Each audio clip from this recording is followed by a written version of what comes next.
images were taken from the Twitter pages of professional women's soccer players, and these are all skin abrasions they got from playing on an artificial turf field. Here at BV, our stadium has artificial turf in it, and many of you in this classroom have to play on that field.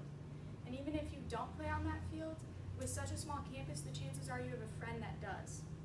I myself play soccer here at BV, and I'm also an athletic training student, so I see athletes come into the athletic training room constantly with injuries similar to this because of our artificial turf. The devastation that artificial turf causes not only does injury, but it also changes the way athletes have to play because of the surface, and it needs to be removed from playing fields.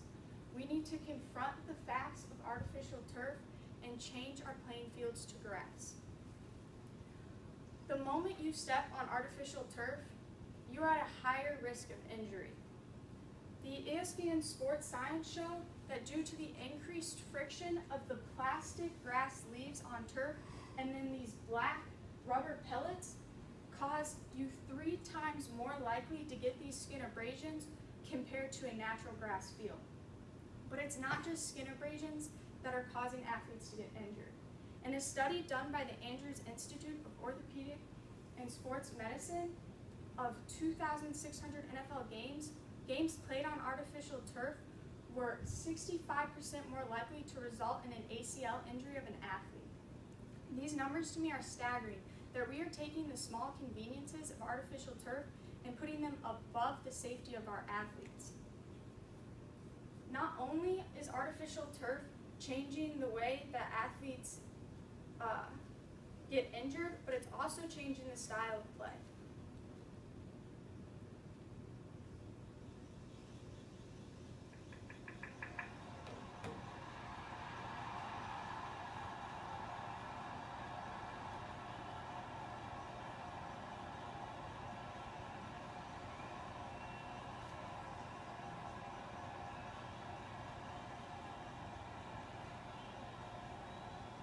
This goal scored by Robert Van Persie was during the Men's World Cup in this past summer, and it was posted on FIFA TV in November of 2014.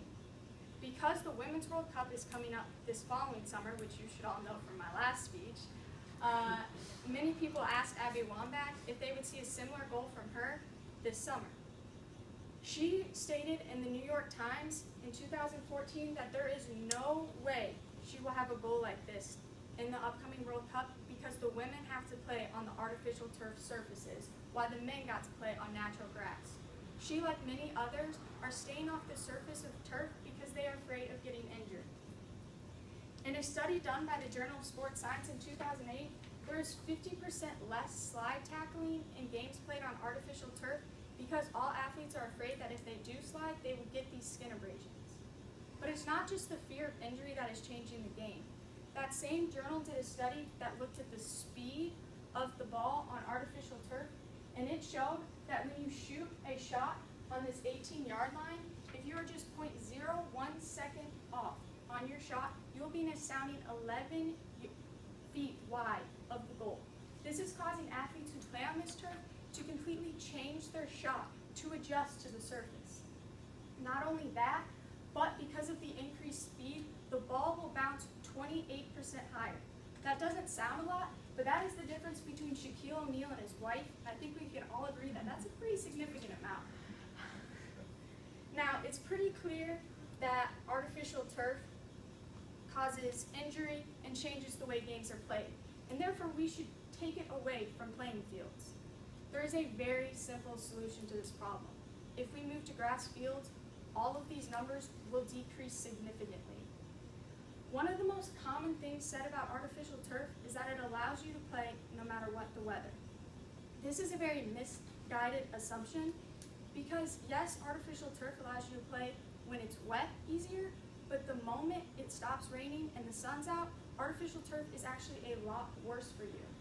In a study done by the Journal of Applied Meteorology and Climatology done in 2012, it showed that turf gets 33 to 55 degrees hotter compared to natural grass, turning a mild 75-degree day to an 110-degree day scorcher on the field.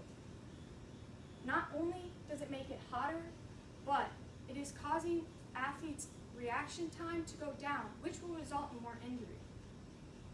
Another very common thing said about turf that let alone 6 of you in this room even talked about when I asked your feelings about turf was that it looks a lot better than grass fields. Not only that, but it is easier to take care of compared to grass fields. This is true because with grass you do have to mow the fields and replace dying grass, but this is a very superficial way to look at a problem that is injuring thousands of athletes a year. We need to stop taking the convenience of turf fields over the health of the athletes that are having to play on. Safety of athletes should be our first concern, and the best way to do that is to change our fields to grass. When you put grass on your playing fields, you are showing that athletes come first, and you are not just taking the small conveniences of turf fields above these athletes. It will also allow the coaches and the athletic trainers to have a constant field in which they know their athletes will be safe on, so they will be more comfortable with allowing them to practice on it at all times. Safety should always come first. This is all great to talk about, but we need action. The best thing we can do as students is to start the conversation with people at BV. I myself have talked to my head soccer coach, Sheena Van Rolpo, about it, and also athletic training certifieds in the field house, and they all agree that grass is a much better and safer field compared to artificial turf. And even if you aren't an athlete, talk to your athlete friends and let them know the facts about it so they are knowledgeable too. If there's one thing I want you to take away from today, is that the safety of athletes is always your #1 concern when it comes to sports. And when you play on artificial turf, that puts the safety in the back seat. So always remember that grass is the best choice.